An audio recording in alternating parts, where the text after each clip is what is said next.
Yo, what is the Epskis, everybody? Welcome back to another episode of the GXwrestleCast. We're on episode 176 of my wrestling recap show, where once a week I go through all the major WWE and AEW shows, give you the recap, give you the review, let you know what's going on. And today we are doing a pay-per-view review for AEW's World End that took place in Orlando, Florida this weekend. And it's a fairly big show. It's focusing in on the Continental Classic, so we're going to have the finals of that going on. I did not watch 0 Hour. I kind of just scrubbed through it. There was a lot of matches going on 0 Hour. I think there was like 3 matches. I saw like a 15-man tag team. I was like, I'm not there for that. I'm not watching that shit. Just can't have it. So I didn't watch 0 Hour. There's 8 matches on the main card. That's plenty. And it was a long show. It was, 3 hours? I don't think it hit 4 hours, but it was a 3-hour show. It's a long-ass pay-per-view. So let's dive into this sumbitch. And we're starting off this show with a Continental Classic semi-final matchup. It's Will Ospreay versus Kyle Fletcher. Kyle and William imprinting their hands onto each other with some very nasty chops, man. Like, very clear handprints on each other. Just ridiculous. Ospreay caught and powerbombed onto the apron. Looked very painful. There's a guy in the crowd with an Ospreay's better sign. Kyle Fletcher rips it up. And then homie pulls out a Ospreay is still better sign. Like, fucking legend. Triple thumbs up for you, man. That was hilarious. Ospreay is a bloody mess. He then gets lawn darted into the corner. That move is brutal. Fletcher pops back up after a poison Rana, hits Ospreay with a hidden blade, and then we get a very gross series of headbutts, and Ospreay's blood is just going all over Fletcher, and Fletcher's just loving it. That's just gross. Ospreay, wicked counter into a Styles clash, pins Fletcher to advance to the finals. A bloody banger opening matchup right there. I will say, though, the Ospreay formula, you can throw Kyle Fletcher in there as well, or just kind of the AEW formula. I'm getting tired of the no-selling stuff. Like, they do it, I think in this match alone, it was like 2 or 3 times that happened where, you know, homie will take a poison Rana. You are dumped onto the top of your head, damn near broke your neck, and you just pop back up and you fucking deliver a lariat or something.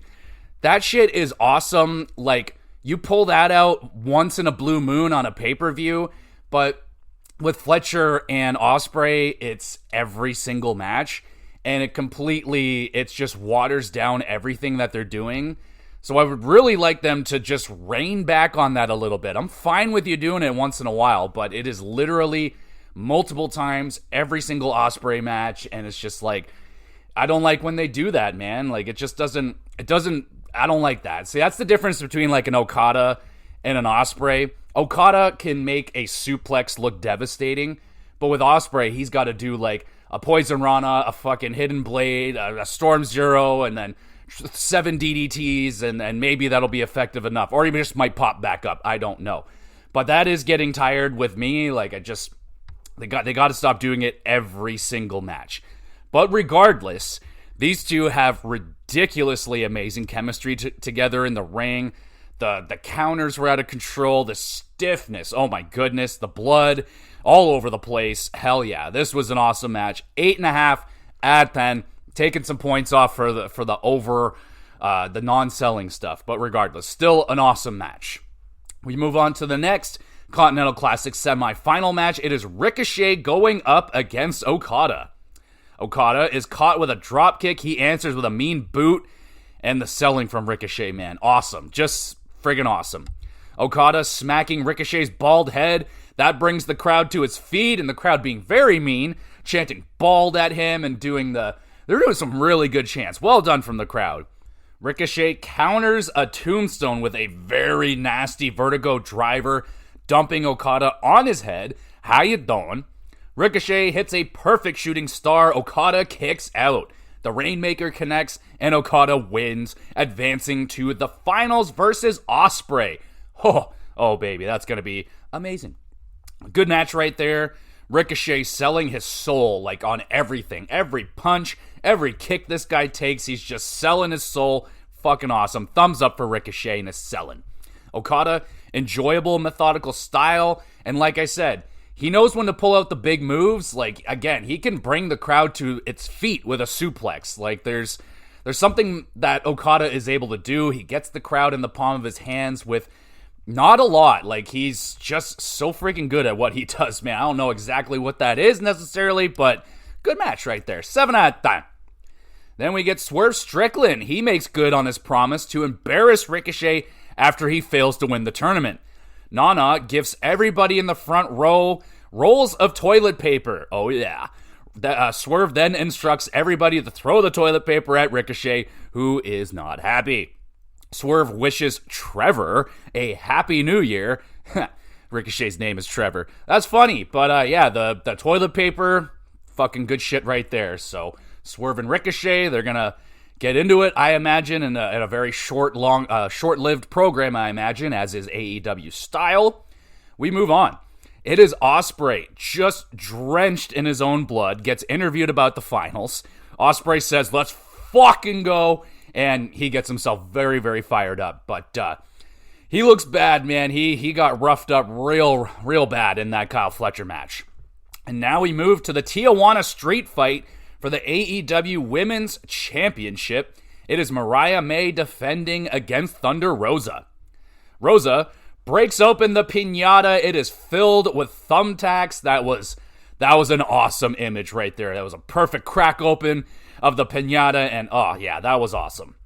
Rosa, as is tradition, you bring those thumbtacks out, you're going in them, baby. Rosa gets planted in the thumbtacks with a Mayday.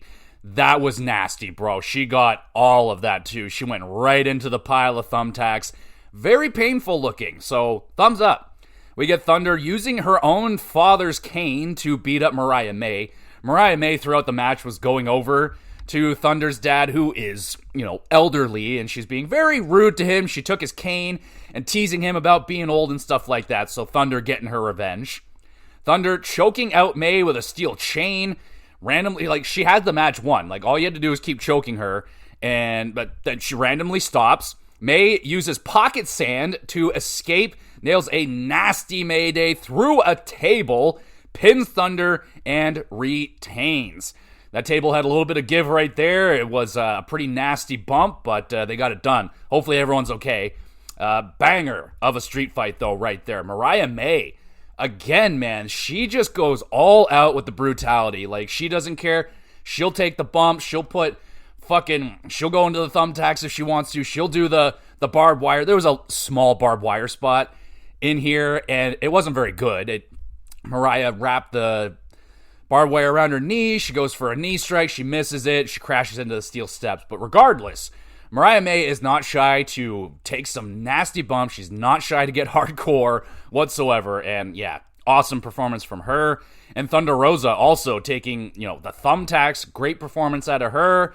This is a great match. And now we have the Dynamite Diamond Ring match, which I guess they're defending it like it is a championship or whatever, but MJF defends his ring against Adam Cole, baby.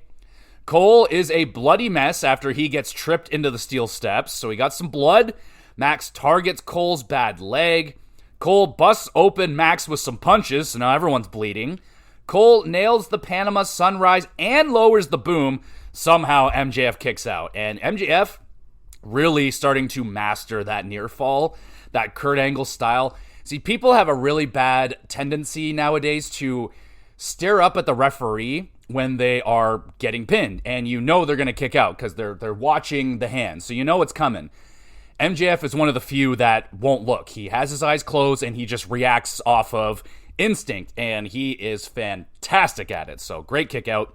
Max acts like Taven and Bennett attacked him, getting them both ejected, so a little bit of an Eddie Guerrero spot like that. Max kicks Cole in the ding-ding during the distraction, nails the Heat Seeker, and retains the Diamond Ring. Max grabs a chair looking to break Adam's fucking leg. Roddy and O'Reilly to the rescue, hitting Max with a high-low. Undisputed Kingdom all hug it out. And I was a little bit surprised that no one turned on each other. I thought maybe Kyle O'Reilly would do some heel shit maybe, but no, everything's good. All hugs and no kissing, but there was some hugging. But overall, a good 1v1 grudge match with shenanigans in there. Max, great heel work, screaming and yelling all throughout. Great selling. Cole, strong selling as well. I must admit, that man could use a tan. He looks pasty and not very good looking, not very Adam Cole looking right now. So he apparently he's going through some shit at home. But pop in at a tanning salon or something, homie. Get it done. 7 out of 10. Now we go to the AEW International Championship match. It is Konosuke Takeshita defending against Will Hobbs, a.k.a. Powerhouse. On the apron, Hobbs is slammed hard on his knee.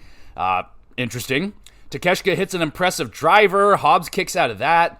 Hobbs' wicked lariat just launches Takeshita. He's fucking turned inside out. Takeshita guillotine into a Michinoku driver, defeats Hobbs to retain.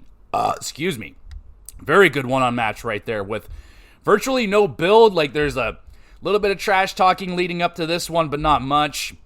A rather competitive back-and-forth fight, and the crowd was very into this matchup. More so into this one than the last matchup, so that helped it out.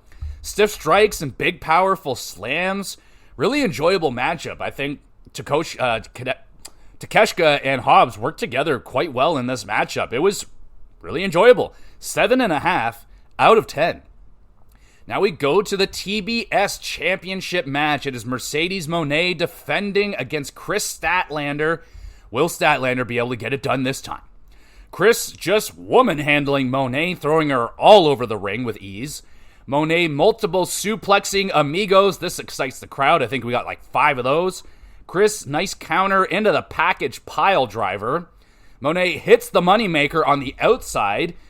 Chris gets her foot caught underneath the ropes, and Moné hits a pretty cool, Meteora. But then Chris comes back with 2 F5s, one on the apron, one on the inside. Moné able to kick out of that. That was impressive. Moné plants Chris with a tombstone on the apron. That looked nasty as fuck. Moné bank statement locked in. Somehow Chris gets to the ropes. Moné and Chris counter for counter. Moné locks Chris in with a unique pin, and Moné is able to retain. That was a epic battle right there. Chemistry off the charts between these two. Like, oh my goodness. The amazing transitions and counters. A great pacing to this matchup. Near falls were out of control, man. Like, oh my goodness. And a wicked story told throughout. Chris Statlander not giving up, having another chance at Moné, and Moné progressively getting more and more frustrated and baffled at, like, what the fuck do I have to do to put Chris down? Really, really great match right there. 8.5 out of 10. And we have finally made it after, a month of this tournament. We are at the Continental Classic Finals, motherfucker. It is Will Ospreay versus Okada. I don't remember what I predicted at the beginning of this tournament, but I think I might have predicted Ospreay Okada at the end. Anyway, I can't confirm this. Let's get into this match. So Ospreay is beyond fucked up looking, man. He is bandaged up. His hair is dyed red with his own blood. He's got bruises and marks all over him, bro. He literally looks like he just went through a fucking car wreck. He looks awful. And we get into this match. Ospreay off of the barricade hits an Oz Cutter and then a nice powerbomb Styles Clash combo. My good, where's this guy get the energy?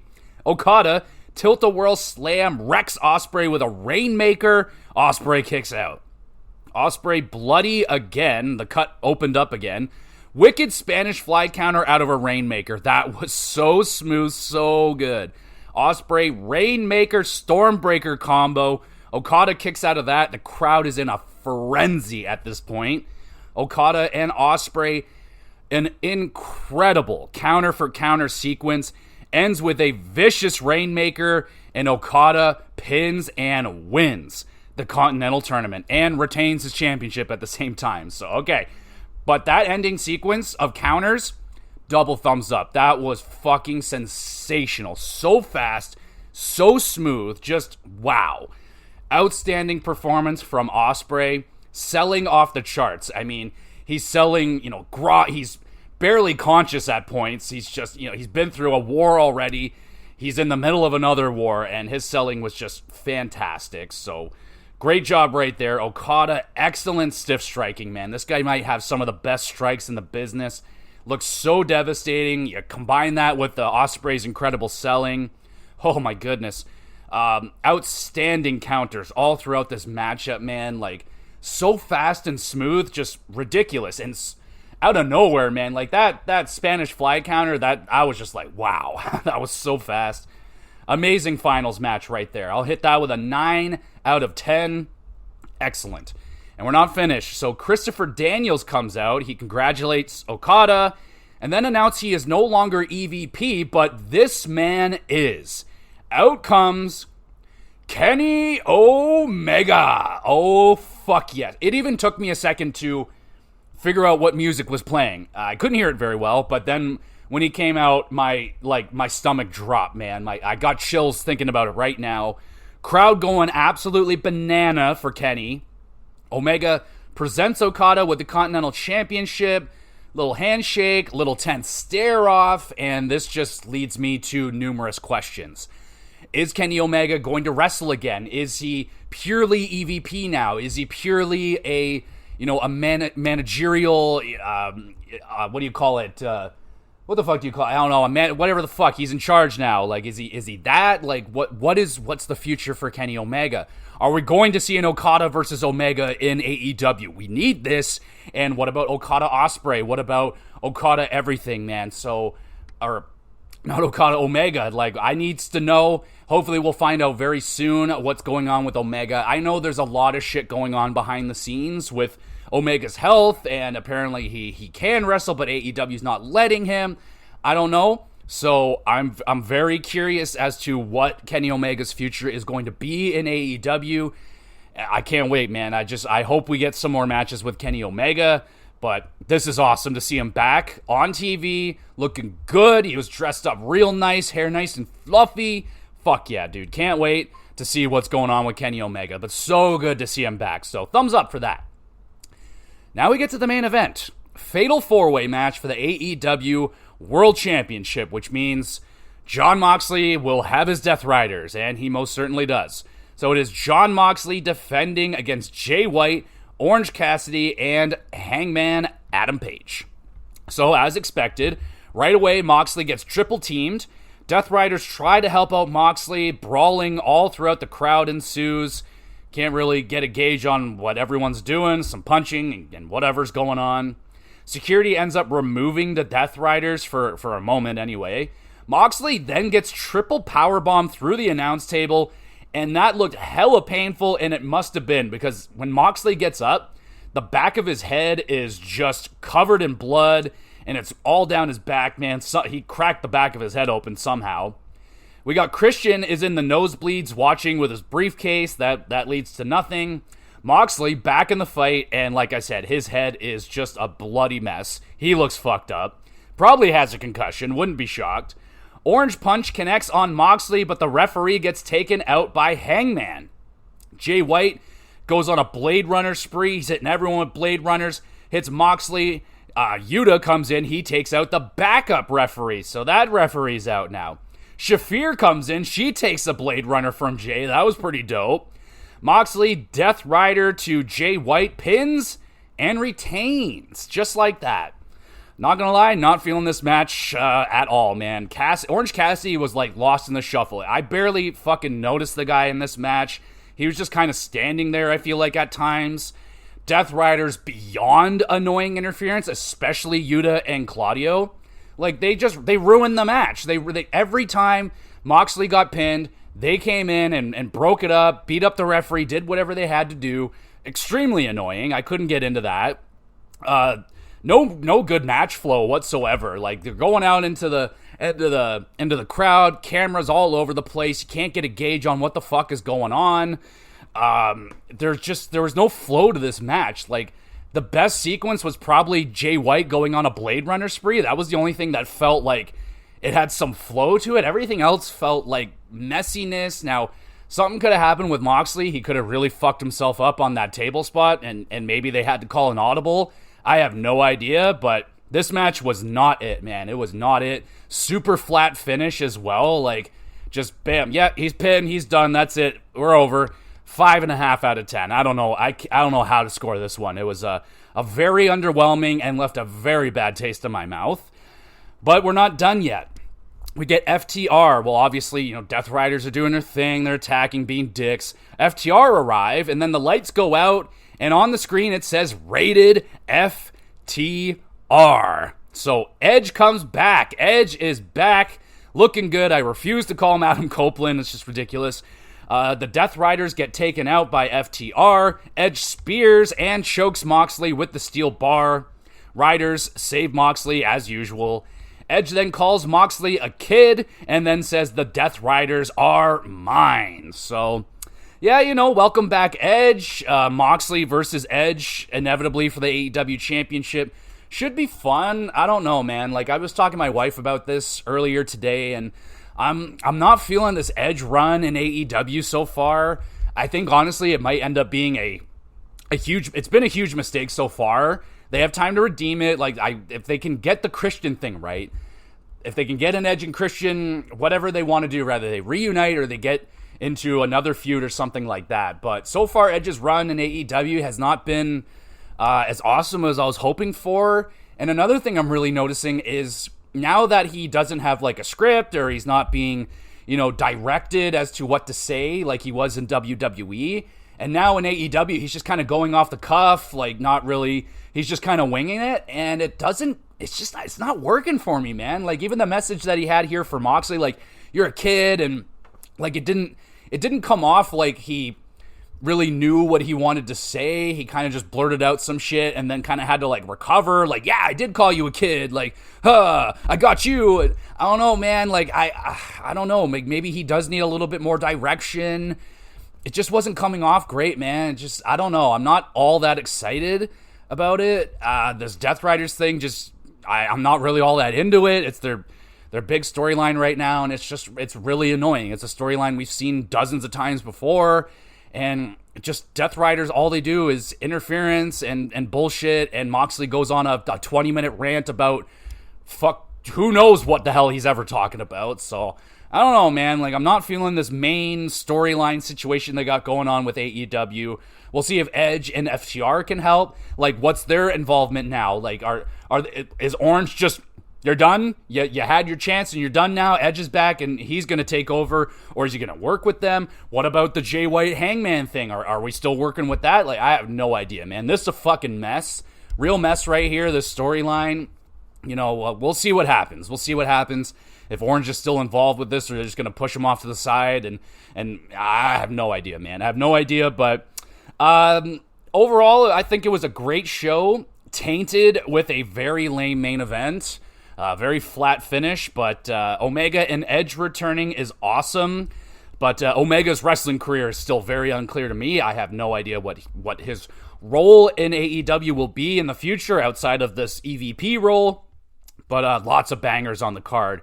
Wrestling-wise, Monet and Chris were fantastic. The women were crushing it on this card. Ospreay, an MVP night again. Another instant classic versus Okada. And a banger, with Fletcher. A really good, energetic crowd. I thought they were good. Brought the energy. They had 8 matches total on the card, which felt good. I didn't feel overloaded. Maybe, even though Hobbs and Takeshita was a really good match, that one, at that point in the show, they needed a little something else. I don't know what I was looking for. Maybe a tag team match, something like that. But it was getting a little samey. There's a lot of singles matches on this card. But I felt like 8 was a respectable amount. I didn't feel like anyone got rushed. I don't feel like anything got shoved in necessarily like they usually do. The only thing that fell off was the last match. And again, there could have been an injury there. But outside of that, I felt like it was a pretty well done, well-paced show. They didn't have a lot going on in between. There was, they did have some video packages to hype up the matches. That's fine. Overall, I think it was a good show. I'll hit it with a 7 out of 10. It would have easily, if they at least got me a 7 or something on that main event match and didn't piss me off, easily would have been one of the best shows of the year, I would think. But that ending was so bad that main event was just not it for me. Really takes a chunk out of the show, so I'll go with a 7 out of 10. Favorite match of the night was Okada versus Ospreay. I loved just the fact that he already went through a war. Both of them did. I mean, Okada had a second match as well. It wasn't as hardcore as Ospreay's first match, but both of those guys, 2 matches in one night, like, very impressive work. I will give Okada his shout out for that as well. Here's the thumbs up. There you go. But that match was amazing. Monet and Statlander, that was an excellent match as well. And continuing on with Monet is starting to really get on a roll right now. I would not be mad if they did Statlander Monet 3. I'd be totally down with that. They are excellent fighting each other. That's the shit right there. What else was... I mean, the tournament overall was good. Kind of feel bad for Beast Mortos. You know, there's some guys in that tournament that, you know, were just thrown in there, and then they weren't going to make much of an impact, but, you know, at least Mortos got the time. He got some shine, and people are into him, man. Like, people like the Beast Mortos because he's fucking very good. So that is awesome. Overall, I'm pretty satisfied with the tournament. Okada wins yet another tournament, and that's kind of confusing. Like, why did they have the Continental Champion fighting in his own tournament? Like, isn't the ending supposed... I don't know. I was a little bit confused with that, but it all works out. It all cleans out in the wash, I guess, because Okada retains, and he continues to be the champion. So, cool, I guess. Yeah, so what's next for Ospreay? Now, he could get involved with the Moxley thing. That's what he told Orange Cassidy or whatever. Like, once I'm done with the tournament, I can help you guys with that. So Ospreay might be getting involved in this, which makes me nervous because the storyline's been just not very good at all. So we'll see, man. Now that Edge is back, you got Omega back in the fold. We'll see if AEW can kind of get the ball rolling again with some of their bigger storylines. We'll see, man. We'll see. But overall, it was a good enough show.